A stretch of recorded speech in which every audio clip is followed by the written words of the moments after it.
চেন্নাইয়ের ক্রিকেট প্রেমীরা ভীষণ হ্যাপি।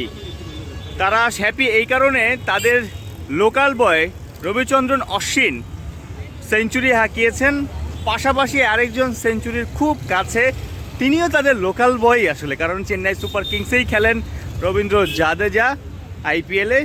অশ্বিনও দীর্ঘদিন খেলেছেন এবং অশ্বিন তো এই শহরেরই ছেলে। এই জন্য দেখেন সকাল থেকে বিশাল লাইন মাঠে ঢোকার জন্য, অর্থাৎ গতকাল কিন্তু এত দর্শক হয়নি, যেহেতু শেষ বিকেলে ইন্ডিয়া ভালো খেলেছে, তাদের ঘরের ছেলে দুর্দান্ত ব্যাটিং করেছে, তাই দর্শকদের উপস্থিতি অনেক অনেক বেশি। সূর্য উঠেছে, কালকে মেঘলা আকাশ ছিল। সূর্য ওঠাটা আসলে বাংলাদেশের জন্য ইনিশিয়ালি ভালো দিক নয়, কারণ বাংলাদেশ কিন্তু নতুন বল দিয়ে আজকে দিনটা শুরু করবে। সেই জায়গাটাতে একটু মেঘলা আকাশ থাকলে হয়তো পেসারদের জন্য সহজ হতো। তবে নতুন বলে মুভমেন্টটা আদায় করে নিতে হবে। হাসান মাহমুদ, তাসকিন এবং নাহিদ রানা গতকাল প্রথম 1 ঘন্টায় বাংলাদেশ যেভাবে বোলিং করেছে, যেভাবে ডমিনেট করেছে, চ্যানেলটা ঠিক ছিল, লাইন লেন্থ, গতি, ব্যাটার বুঝে আসলে প্ল্যান করা এবং প্ল্যানটা এক্সিকিউট করা, সেই জায়গাটাতে সফল ছিল বাংলাদেশ। সেইটাই আজকে দেখাতে হবে। আদারওয়াইজ এই অশ্বিন এবং জাদেজা তারা আসলে ক্যাপাবল বড় ইনিংস খেলার, আরও বড় ইনিংস খেলার। অশ্বিনের তো এই টেস্টের আগে 5টা সেঞ্চুরি ছিল টেস্টে। রবীন্দ্র জাদেজার টেস্ট রেকর্ডও খারাপ না, ঘরোয়া ক্রিকেটে 300 আছে তার বেশ কভার। সব কিছু মিলিয়ে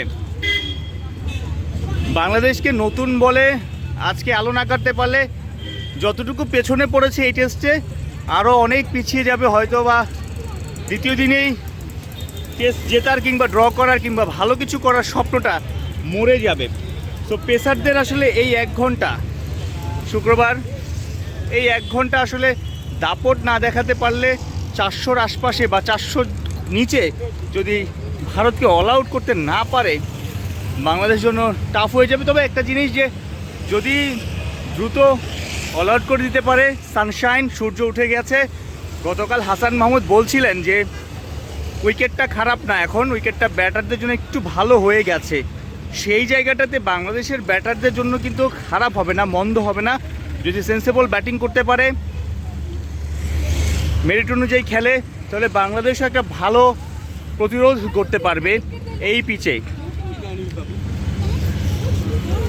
গতকাল 144 রানে 6 উইকেট হারায় ভারত, যেখানে হাসান মাহমুদ 4 উইকেট পেয়েছিলেন। এরপর কিন্তু 195 রানের পার্টনারশিপ অশ্বিন এবং জাদেজার। দিন শেষে 339 রান 6 উইকেটে ভারতের। বাংলাদেশ প্রথম 2 সেশন বা যদি বলি 6 ঘন্টায় খেলা হয়েছে, সেখানে 3 ঘন্টায় ডমিনেট করেছে। শেষের সেশনটা ভারত নিজেদের করে নিয়েছে। শুক্রবার নতুন দিন, নতুন কিছুর স্বপ্ন দেখছে টাইগাররা, টাইগার ভক্তরা।